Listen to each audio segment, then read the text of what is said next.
there's a little flower up there. Look, you see it? The 3 Ds, right? Yes. Dead, damaged, and decayed. Okay, what have we got here? Well, we believe this is an orange. We're not completely sure. It smells a little bit like a bergamot.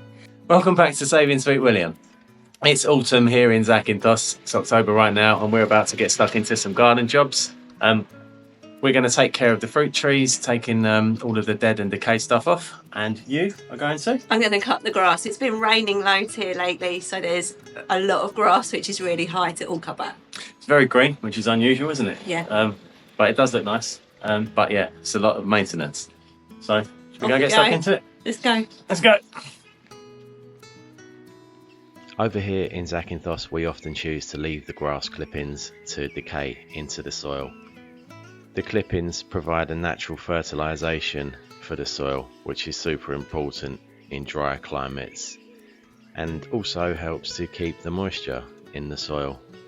Obviously protects it from the sunshine and keeps any moisture that's already in the soil. Just promotes really good soil health and helps the surrounding trees. We've got olive trees, lemon trees, plum trees in the front garden, as well as saving you a job. You don't need to keep emptying the grass clipping box from the lawnmower. Reduces waste. So overall, beneficial for everybody. And that's definitely the system that we're going to stick to over here in Zakynthos.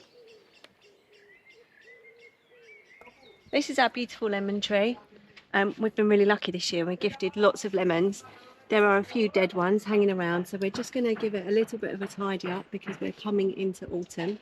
We don't want to prune it back too hard because pruning it back means that new growth is going to come through, and we don't want the new growth to come through when the frost is due. But there are some dead bits like here that we want to just take down and get rid of the old lemons.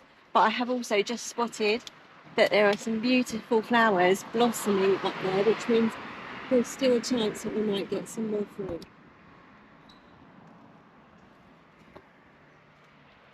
So at the moment you're looking for dead and decayed.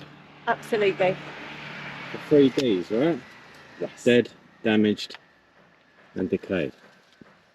Look, there's another little shoot there, about to blossom.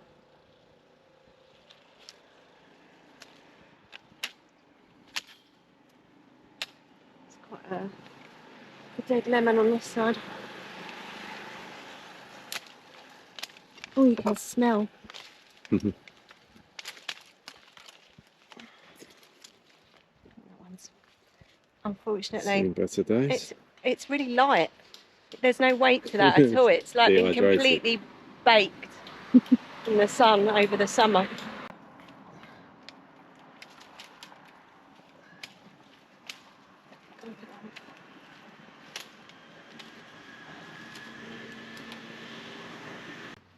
Okay, so this is one of our olive trees, and being from England, we know zero about olives. But what we do know is that they're going to harvest these in about 6 weeks, at the end of November. That's when these tiny little olives are going to be good. Our neighbour is going to press them, and he's going to give us the olive oil when we see him next year. I think it's quite a communal thing in Greece. They seem to go around each other's houses, everyone helps each other out, getting the olives out, and then they go and press them somewhere. But everything is homemade around here, and they've given us lots of olives before, and it's absolutely delicious. All we're doing right now is getting rid of the stuff that's totally dead, because as Joe said previously, we don't want to encourage any new growth, but getting rid of the dead stuff will also let them be able to access the olives a bit easier. So there's a few dead bits around here, around the bottom of this tree. This isn't one of the harder villa maintenance jobs, as it's quite relaxing being in the outdoors. And Bit of the shade from the tree. we said we get olive trees in England, but they never really produce fruit that you can do anything with because we don't have the climate. So these have been going all summer, and it still looks like there's fruit trying to come through here. This is our plum tree.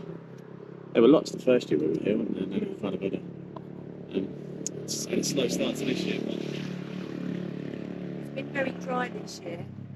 Our neighbour has been telling us there's no grapes, so maybe the plums like a lot of water as well. It's kind of like a grape of plum, isn't it? It's like Yeah. a big grape.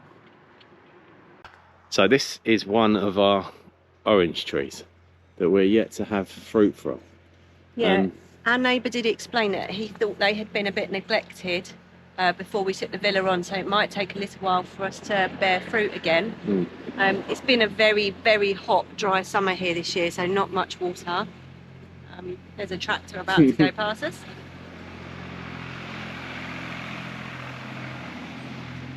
But whilst we're just looking at cutting back the dead stuff here, we have just spotted a couple of very tiny little orange blossoms. There's one now, and there's one in here. So there's hope. There's another one actually, just up there. That there is going to be some little oranges in this tree again. And this one does have fruit, but not orange fruit. But No, we is have it? lots So we think this is an orange tree, although the fruit has never actually gone orange since we've owned the villa, and now it's all looking very lime-like. Yes, there's another one here. Let's pick one and cut it open, Yeah, see if we can identify the fruit. I'm pretty sure. So I mean, this one is starting to go a little bit orange. Okay, what have we got here? Well, we I'm not believe sure. this is an orange. We're not completely sure. It smells a little bit like a bergamot, and we know that next door have those, so it's possible that it could be that. Definitely don't think it's a lemon anymore. A lime, sorry. Yeah, looks like an orange to me. Why don't you taste it? Oh yeah, it smells like orange. So if it looks like an orange and smells like an orange, it's probably A plum. always one. We're going to go with orange. This one's the biggest one I can see. If that's the most ripe, and we cut it Yeah, into that that. doesn't look like a plum, lime, does it? That does look like an orange. Look at the bottom. Yeah, the shape. Yeah. Limes Yeah, are look. more oval, aren't they? There's a little bit of dead stuff over here you can get rid of. Yeah. Images. So this one isn't a fruit tree. We're not actually sure if what this one is. Do you know? So Does if- anyone know? Yeah, if anybody knows what this tree is, can recognise it. It comes out with quite pinky red, Yeah. quite long flowers. In the summertime, it's actually really beautiful, but bees really like it. I'm not sure what it is, so if anybody knows, let us know in the comments, please. Okay, one of the least glamorous jobs of villa life is dealing with pests. When we moved in, we had lots of trees that were overgrown, and we actually found out there was a rat getting in because we heard it one night, getting into the loft space. Since then, we've cut back all of the trees and we've had these boxes installed by this company. But now we're going to top them up ourselves. So we've got this bait. We've done a bit of research online and found out that you're supposed to leave it in the packet. So all we're going to do is open the box up and place one of these in each box. We've got a few of them scattered around the garden. Close it up, and hopefully that controls the pests. This one is tied so that other animals can't pick the box up and take it away. It's tied to the fence, but where we haven't been able to tie it down, we've placed breeze blocks on top. I'll head over and show you now, but yeah, that's pretty much it. Simple job, and hopefully keeps the pests away throughout the winter. Let's go do the next one, shall we? And that is how we look after this beautiful garden that we're blessed with here in Zakynthos. We're far from experts, so if you guys have got any tips for us, please drop a comment below. It's always great to hear from you. Thank you for watching. Likes, comments, subscribes, always appreciated. And from us here at Villa Sweet William, we hope to see you soon. Take care.